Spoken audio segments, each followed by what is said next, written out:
The question is, a body of mass 2 kg moving on horizontal surface with initial velocity 4 meter per second comes to rest after 2 second. इसका मतलब ये हुआ कि जिस direction में body move कर रही है उसके अपोजिट डायरेक्शन में उस पर कोई फोर्स लग रहा होगा जो उसको रिटार्ड करके रेस्ट पे लेके आ रहा होगा। अभी हम देखेंगे कि वो फोर्स कितना है। आगे हमसे कहा है, if one want to keep this body moving on the same surface with constant velocity 4 metre per second, the force required is. अगर कोई चाहता है कि इसकी वेलोसिटी 4 मीटर पर सेकंड से कांस्टेंट बनी रहे तो डेफिनेटली इस पर नेट फोर्स का जीरो होना ज़रूरी है। क्वेश्चन को सॉल्व करने के लिए पहले हमें इस पर लगने वाला वो फोर्स निकालना पड़ेगा जो उसको इनिशियली रिटार्ड कर रहा है।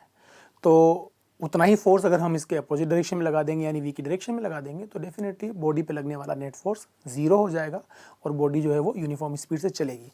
तो देखते हैं, इनिशियली हमारे पास बॉडी जो है, सपोज m मास की बॉडी है और m की वैल्यू जो हमें गिवन है वो है 2 kg।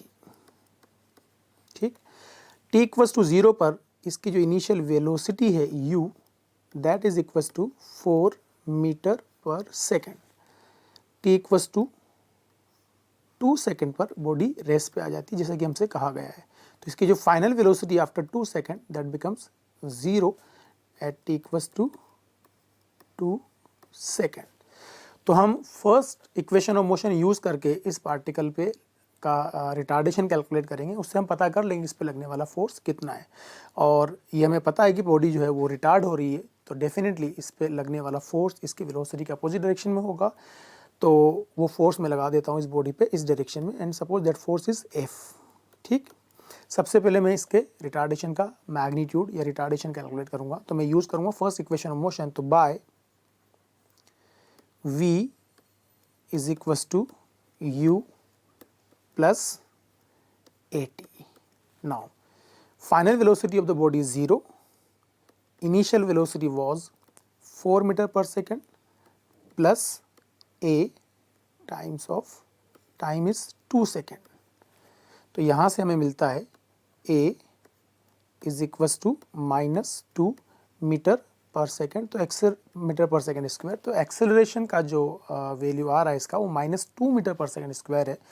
नेगेटिव साइन शो करता है कि बॉडी रिटार्ड हो रही है तो इस पर लगने वाला जो फोर्स है वो डेफिनेटली बॉडी के मोशन के अपोजिट डायरेक्शन में। तो अगर मैं इस पर फोर्स का मैग्नीट्यूड कैलकुलेट करना चाहता हूँ तो वो फोर्स, सपोज पहले लगने वाला फोर्स इस पर अगर F1 है तो उस F1 की जो वैल्यू होगी that will be equals to -2 into 2।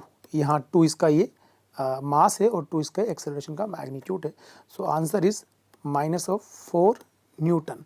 Negative sign मैं फिर से बात करता हूँ, ये शो करता है कि इस पे लगने वाला फोर्स इसकी वेलोसिटी के अपोजिट डायरेक्शन में था। तो अगर मैं इस बॉडी पर उतना ही फोर्स, यानी मान मैंने इस पे देख लिया है कि पहले इस पे लगने वाला फोर्स F1 है और वो F1 जो है वो 4 न्यूटन है। तो अगर मैं इस पे इतना ही फोर्स राइटवर्ड डायरेक्शन में लगा देता हूँ F2 जो कि 4 न्यूटन होगा, तो इस बॉडी पे F नेट की वैल्यू जो होगी वो होगी 0। अगर बॉडी पे नेट फोर्स 0 है तो डेफिनेटली इसका एक्सेलरेशन भी क्या होगा, 0।